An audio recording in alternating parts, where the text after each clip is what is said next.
Thanks for taking time out of your what must be a very, very busy and hectic schedule to address us. This is the second time you've addressed Tech San Diego. I know you came right before the election and addressed our board of directors. Yeah, I remember it back when we meet in person. In the before times. Yeah. I prefer 3D than to 2D, so this will do for now. Yeah, it will be nice. It's jarring when you watch TV and you watch people, eating. It's jarring when you see it. It's like, why aren't they wearing a mask? I'm with you. I've recently taken up watching Mr. Mayor, which is maybe a little self-indulgent as a sitcom, and it's if you've seen it, in the first episode they get it out of the way. They suggest that it's a post-COVID world, and so yeah, watching a full office, watching them go to ceremonial events. We don't do those right now. There's not a lot of ribbon cuttings and stuff. So yeah, it's. So the big scissors haven't been used in a while, huh? We've done one. I actually did one the other day down in East Village for what do we call our Green Blocks Initiative, and that was okay, but they had been lightly used. It was obvious. 8:02. We'll wait one more minute, and then we will get going. Great, no worries. Are you hanging in there with all this? Yeah, it's the tech community has held up pretty well. I mean, obviously not all companies, but I think as a whole, I think the tech community has held up very well. We've had some challenges with some of our programs. Obviously, one of the ones that we're really proud of is the Jacobs Talent Initiative, where we have a person on campus. That person had to shift all their activities to virtual, right? So a lot of virtual events with university talent and not as many internships, but even that's starting to spike up a little bit too. So yeah, things have gone fairly well, and there's been a lot of information sharing within companies. So we have a lot of peer roundtables, and they've shared all of their issues, and now they're talking about how they're going to come back to the office, when they're going to come back, what that's going to look like. There's how to not create schisms in the office about who comes back and who doesn't. So there's some really interesting conversations about that. It is 8:03, so let's go ahead and officially get started. Let me pull up my little script here. So my name is Kevin Carroll. I'm the executive director of Tech San Diego. Tech San Diego is a nonprofit trade association that fosters innovation and business growth. Welcome to the second annual Growth Conference. This event includes content to assist our companies grow and remain competitive. The theme of this year's conference is change and adaptability, and you'll see that all throughout the conference, especially in the lightning talks. A few logistics: we are using the GoToWebinar platform. There is a box that you can ask questions. We will typically hold the questions until after the speakers talk. You're also welcome to use the chat function if you'd like to make a comment to the organizers. So let me introduce the other person that you see on the screen. On December 10th, 2020, it seems like a long time ago, but it really wasn't. Todd Gloria was sworn in as the 37th mayor of the city of San Diego. He is the first person of color and the first LGBTQ person to ever be elected the city's mayor. Mayor Gloria is a former San Diego City Council member, City Council President, interim mayor, and California State Assembly member. A native San Diego, Mayor Gloria's lifelong career in public service was inspired by a simple lesson his parents imparted. A hotel maid and a gardener. If you care about something, then you should leave it better than you found it. What a great mantra to live with. That lesson continues to motivate Mayor Gloria to improve the city every single day. Mayor Gloria is a graduate of the University of San Diego and an enrolled member of the Tlingit Haida Indian Tribes of Alaska. He lives in the neighborhood of Mission Hills. On a personal note, I've known the mayor for a number of years, beginning with his tenure in Congresswoman Susan Davis's office. He's always been a supporter of the innovation economy and has a clear understanding of the role small and mid-sized tech companies play in the region. So with that, I would like to introduce the mayor and my friend, Mayor Todd Gloria. Mayor, it's all yours. Kevin, you're so kind, and indeed, my friend, it's good to see you. It's good to see anybody during these times, even if it's virtual. And thanks so much for this opportunity and that kind introduction. And good morning, everyone. Thank you for tuning in and for being here this morning, allowing me to share a few thoughts about San Diego, where we find ourselves in these unprecedented times, and maybe some thoughts on the future going forward. I do want to thank Kevin and Tech San Diego for inviting me to be here and to be a part of the second annual growth conference. I like that word, growth. We certainly have grown a lot in the last year. And I think in an abstract sense, I think what we'd like to do is spend 2021 growing our economy, growing jobs, growing housing, and growing our city in more positive ways. I want to apologize in advance. I'm wearing a tie at a tech event. I know that is a social faux pas, but I promise you, I need to give some full mayor realness at most of the other events I have to do today. Want to represent you well and get the job done here at City Hall on behalf of our city.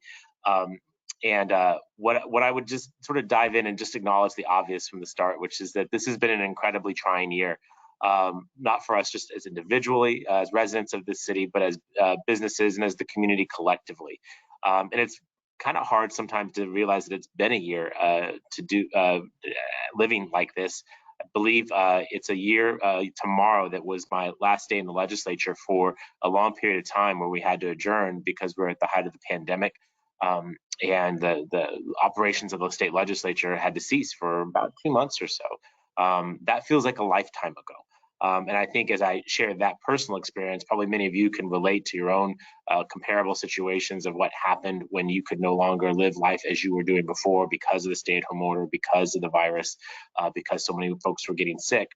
And it's really in this space, I think we've created strategic discussions about how to grow within and out of this pandemic, which I think is really critical for our city's success. And that's why this growth conference, I think, is really important.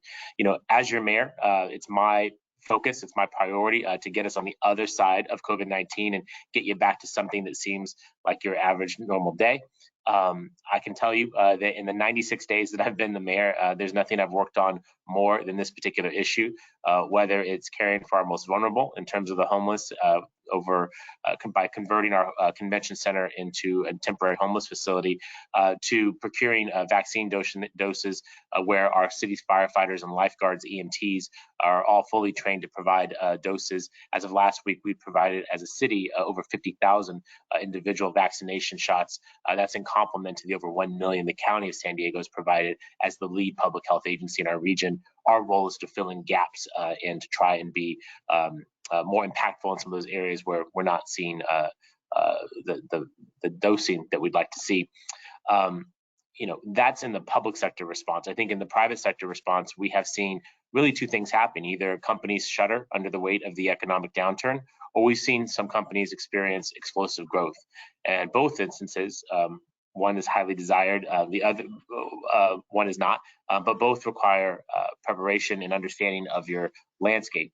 And while I think it's safe to say we'd all like to get back to business as usual, I think the pandemic has forced us to adapt and reimagine how we can keep our businesses open and thriving. And in that case, we have seen just how vital a role technology has played in connecting us, informing us, and moving us forward. Let's be obvious where we are today and being able to use this because of the miracles of technology, many of you who are watching today are part of the ability to do this. And I shudder to think what would have happened to our economy, to interpersonal relationships if we had not had this kind of internet connectivity, software, applications, apps, etc., that have helped fill in the gap. Because of companies like yours and those who make this possible, I don't think this has made life at least a bit more tolerable in the short term. This is a long way of saying that we as a community, we as a country, we as a world depend on all of you in the tech sector. And while I think often you can be overlooked to perhaps other industries that may get more attention, flashier, maybe have been longer established in the San Diego area, I think it's important for you to hear from the mayor that I see you, I recognize your value to our community, and I really appreciate what you do. And I want to be a partner with you in going forward. I think what's positive is that we have a group of policymakers here at City Hall. We have a relatively new city council. 5 of the 9 council members are brand new. They are also just 96 days into their job. I think all of us collectively recognize that after defeating the virus, what we must do is support our economy as it recovers. And that's make sure that we support those industries like the technology and innovation sector that have done well during this economy, and in order to keep us as a base of support, and then make strategic help in those areas that are harder hit. I'm thinking specifically of our hospitality industry. When you consider the three-legged stool of our local economy, of military and government spending, hospitality sector, and innovation economy, government and innovation have done relatively well. It's that third piece of the stool that's problematic, and where we have to spend a lot of time, and where you will see us spend a lot of time. That said, when I think about ways to support the tech sector, I recognize that when I talk with companies, there are a couple of key issues that emerge, and it's really not about zeros and ones and applications and the kinds of stuff that, frankly, I was not good at in college. I was a history major, and I was happily tested out as some of the things that you all are probably better at. But I'm heartened by the fact that when I talk to businesses in the tech and innovation economy, what I'm often shared are things I actually do know a lot about and that I think I can help with. Number one is infrastructure. Recognizing that so much of this industry is concentrated in the Kearney Mesa and Sorrento Valley areas, we know that even now we start to see traffic coming back, but in normal times, traffic can be significant, if not a barrier to growth, and a barrier to quality of life to retain and attract talent. That said, I am a strong supporter of larger investment into our infrastructure generally, and specifically in the mobility realm. One of the things that I'm strongly supportive of is something called the 5 big moves. Many of you may have heard this term. It is the term of art for what is our regional transportation plan. You can understand that 5 big moves is a little easier to say than RTP. But the RTP envisions taking San Diego from a 20th century transportation model to a much more 21st century based transportation model. This effort is led by SANDAG, of which San Diego is the largest member of that organization. And I was recently elected the vice chair of that organization. I sought out that leadership role in order to make sure that as we consider the future of our cities and our region's transportation system, that we are doing it with an eye toward the future, with an eye of integrating some of the technology that you all work on into our transportation system, and that we make sure that there are more transportation choices, particularly in heavily congested areas like Kearney Mesa and Sorrento Valley. While this will not get done overnight, the question at this point is whether or not we continue to move in a multimodal, climate-friendly, commuter choice perspective, or if we double down on the 20th century approach of continuing to widen freeways at an unsustainable rate. What many of you may know is that later this year, I look forward to cutting the ribbon on the trolley extension from downtown San Diego up to the UTC Mall, and with stops at UC San Diego and the VA hospital. This is exciting. It's a $3 billion project that I first started working on back when I was a congressional staffer over about 20 plus years ago, when Kevin and I first met. What's troubling is that's really the last rail line in our future, or at least in the near term. And without a bigger and bolder plan, which the 5 big moves is, it will be the last one. And I don't think that's the right strategy for us to be successful, particularly again for businesses that need to be able to get both their people, their goods, and prospective investors to and from their businesses. So stay tuned on that.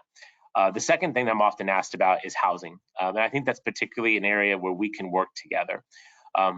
My observation is that we have a housing crisis generally, but we have absolute zero housing growth in the working and middle class part of our housing economy. I'll phrase it to you this way. The city a couple of years ago issued a report detailing the 33,000 homes that we permitted as a city over the previous decade. So over 10 years, 33,000 homes permitted. Of those 33,000, 27,000 were at the luxury end of the market. This is often what you see as sort of tall condo towers in downtown San Diego, or more dense communities that have apartments that rent for $3,000 and $4,000 a month. In that same 10-year period, about 4,000 were constructed at the low and very low income level. This is often homes for formerly homeless individuals, seniors on fixed incomes, and families that are struggling. Where we only, in that same 10-year time period, we only permitted 33 new homes total for working and middle-class San Diegans. I didn't misspeak, it was 33, as in 3-3, just 33. Why is that important to Tech San Diego? Well, I recognize that many of the jobs in the tech economy are good jobs. They're often good paying jobs, but even those jobs struggle with housing, the housing economy. Meaning to say that they don't earn enough to afford that luxury stuff that we make a lot of, or make too much to qualify for any of the low-income stuff that we make some of. We have to have a focus on building more housing generally, but particularly housing that working people can afford. As your mayor, I don't personally think that we can be a great city if we don't have a vibrant working and middle class. And we have to support the industries like the tech sector that create those good paying jobs, but for whom even those workers can't find themselves being able to afford the rent and can't ever be able to foresee being able to buy a home. If we don't address this issue head on, both the infrastructure and the housing issue, I recognize that we will continue to lose good paying jobs, excellent companies to other areas of the country that have more affordable housing. And if anything, the pandemic has illustrated the fragility of this ability to keep and retain these kinds of quality jobs as people become more accustomed to working remotely. This is going to be a central challenge. As mayor of this city and as the guy who runs our city's permitting department, we can either make it easier or harder to build more housing. You can rest assured that my administration's direction is to make sure that we say yes more often than we say no, and that we really focus in on how we can build more housing at all levels, but again, specifically those for who are working and middle class families. That said, going forward, I appreciate Tech San Diego's University Talent Initiative. And when I think about our future, I think we recognize and understand that the future is very diverse. And we as a community, again, if we're going to be successful, have to embrace that diversity and the inclusion that comes with it in order to make sure that our ranks of our businesses, of our economy, particularly our executive ranks, are more representative of our community as a whole. You might not know that I am Kevin mentioned, I am the first person of color ever elected mayor of this city. In this city's nearly 200-year history, no one who has ever looked like me has sat in this office before. And I think that's particularly jarring when you consider that we're a border city situated right here at the U.S.-Mexican border. We're a Pacific Rim city, where we're here, on the Pacific Ocean, surrounded by other countries that are great diversity, and yet we haven't necessarily achieved the diversity in the ranks of our own city. And I recognize that that's a challenge for many of our private sector partners as well. To the extent that Tech San Diego has identified this and is making investments and programs to help uplift and identify this issue and try and correct it, I'm deeply appreciative. And I hope that you would keep me informed on how I can be supportive of those efforts, recognizing that, for those of us that achieve some of these firsts, we're happy to be the first, but we certainly don't want to be the last. Lastly, going forward, I just want to make the observation that I think the future is going to be extremely flexible. That goes back to what I was mentioning in terms of our transportation system, one where, again, we have commuter choice. I want to repeat that a couple of times because this isn't about forcing you out of your car, but it's about saying that you should have the ability to walk somewhere if you want to safely on something other than a busted sidewalk with no streetlights, that you should have quality public transit that can get you where you want to go in a reasonable amount of time, that you can bicycle without taking your life in your hands, or that you can drive your car either with somebody or solo, depending on what works best for you. That flexibility of that infrastructure system also needs to be seen in our worlds of work. As the chief executive officer of the city of San Diego with over 11,000 employees, we're looking at how our culture can change to reflect this flexibility. You might not be surprised that the vast majority of our city's workforce, who I talk to on a daily basis, recognize and describe to me the desire to have a flexible or a hybrid schedule when we were able to return to work. This is something that we're going to embrace. I think this is something that the tech sector has long embraced. And to the extent that you could help me figure out how to make that work in a public sector setting, I certainly would welcome that feedback. So to sum up, again, I'm appreciative of the tech sector's influence on our economy. You all have been incredible generally for our city, but particularly over the last year where we really needed companies like yours that have helped to bridge the gap in terms of our economic output. The city is here to help in whatever way we can, but I think the best ways that I can be supportive are the things that you all have asked me to focus on, which is investing in our infrastructure, constructing more housing, and making sure that our jobs are flexible and diverse. And with that, I appreciate the chance to share these thoughts with you this morning. Kevin, I'm not sure if I should turn it back to you, and I'm happy to continue the conversation and dialogue if that's appropriate. Let me just, Mayor, so first of all, thank you. I mean, that's what we had hoped to hear, and we're really grateful for that. This conference is about change and adaptability. And let me kind of recapitulate some things that I heard that was different from what we've heard from the previous administrations. And that's, first of all, is a recognition of where the different tech clusters are. We all love downtown. In fact, there's a burgeoning tech cluster downtown, but the recognition that there's other tech clusters, right? It's Kearney Mesa and Sorrento Valley. To hear that from a mayor is very refreshing, and the understanding of the importance of that. So first of all, thank you for that. It's also, Mayor Gloria, and I was hoping you would share this. It's the first time that we've heard someone talk about middle class housing, right? We have compassion for the homeless, and we know that you have some plans. You've already developed some plans to get people off the street into temporary housing, and that's critical for the region. But the idea that you've recognized that there's middle income, and yes, they are high-paying jobs, but not everyone is a $150,000 a year software coder in the tech industry. We have a pretty broad spectrum of workers who we treat fairly well. So going back to the housing issue for just a second, how do you see, I know in the assembly, you were a big proponent of density and other issues, often at your own peril. Everyone wants density as long as it's not in their neighborhood. I know it's politically challenging at times, but to talk to us a little bit about some of your initial thoughts about how we're going to increase that housing for middle income. Oh God, Kevin, don't get me started. I'll start going on all day. But and if I can start exactly where you were talking a minute ago, it isn't to say that this is mutually exclusive of our homelessness crisis or our low income housing crisis. Those are important things too. But a big part of my public service, Kevin, is the notion that we should be doing the most amount of good for the most number of people.